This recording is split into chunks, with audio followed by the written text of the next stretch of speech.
Hey everybody, it's Randy and Kim at FamilyTentCamping.com. Randy's going to show you how to tear down the Malamoo Mega by Oz Tent. Go ahead, Rand.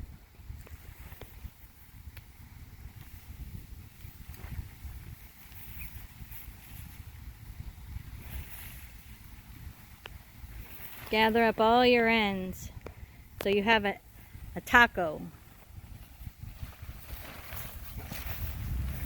Lay down one side flat. So one side the green is up and one side the black is up, like a crazy 8. Lay one side over the other. Now you have a whole leg. Now he's going to pick up the whole leg and stand it on its side. There you go.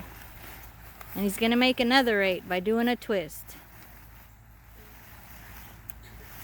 There you go. So now you got another black side and a green side of the 8. Let the air out. This is where it feels weird, but it isn't. Just flip one side over the other. There you go. Stand up and bundle it all up. And it slips right inside the bag. The carry bag is a 40-inch round circle, and it's about 3.5 to 4 inches deep. And you can get them at FamilyTentCamping.com. Thanks, Randy.